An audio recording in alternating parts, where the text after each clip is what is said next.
হাই everyone, আসসালামু আলাইকুম। আজি মই বনাম পটল আলু বিলাহীৰ সৈতে কমন কাপ মাছৰ জোল। এয়া মাছখিনি মই ধুনীয়াকৈ ধুই ল'লোঁ আৰু ইয়াতে নিমখ হালধি দি দিলোঁ। দি ধুনীয়াকৈ সানি লৈ মই গেছটো জ্বলাই দিলোঁ আৰু টাৱাটো উঠাই দিলোঁ। ইয়াতে দি দিম মিঠাতেল। তেলখিনি গৰম হ'লে ইয়াতে মাছখিনি গোটেইখিনি দি দিম। এয়া মাছখিনি দি দিলোঁ আৰু এনেকৈ ধুনীয়াকৈ ওলোটাই ল'ম। ওলোটাই ভালকৈ ভাজি ল'ম। এয়া ভজা হৈ গ'ল। এয়া গেছত উঠাই দিলোঁ কেৰাহী আৰু ইয়াতে দি দিলোঁ মিঠাতেল। তেলখিনি গৰম হোৱাৰ লগে লগে দি দিম পিঁয়াজ। পিঁয়াজখিনি অলপ সময় ধুনীয়াকৈ ভাজি ল'ম। ভাজি লৈ ইয়াতে মছলা এড কৰিব লাগিব। সোৱাদ অনুসৰি দি দিলোঁ নিমখ আৰু জিৰা গুড়ি,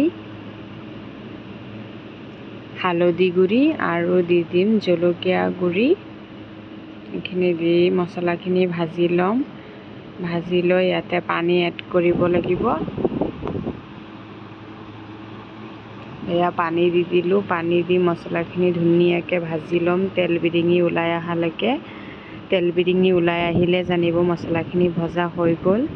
এয়া এতিয়া মই ইয়াতে পটল আলু বিলাহী চব্জিখিনি দি দিম।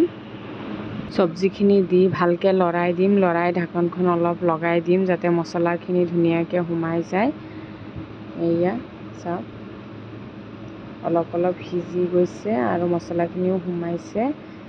এতিয়া মই ভজা মাছখিনি ইয়াতে দি দিলোঁ। দি আৰু অলপ লৰাই ল'ম। এতিয়া দি দিম পানী, জোল। আপোনালোকে যিমানখিনি অনুপাতত জোল ৰাখে সেই অনুপাতে পানী দিব। এতিয়া লৰাই লৈ ঢাকনখন লগাই দিম। চব্জিখিনি সিজিব আৰু উতল আহিব লাগিব। আপোনালোকে যদি মোৰ চেনেলটো ছাবস্ক্ৰাইব কৰা নাই, প্লিজ ছাবস্ক্ৰাইব কৰি দিব আৰু লাইক কমেণ্ট শ্বেয়াৰ কৰিব। এয়া উতলি আছে আৰু চব্জিখিনিও সিজি গ'ল। খাবলৈ খুবেই সোৱাদ লগা হৈছিলে। আপোনালোকেও যদি খোৱা নাই এনেকৈ বনাই খাই চাব। এয়া final look. Bye bye, Allah Hafiz.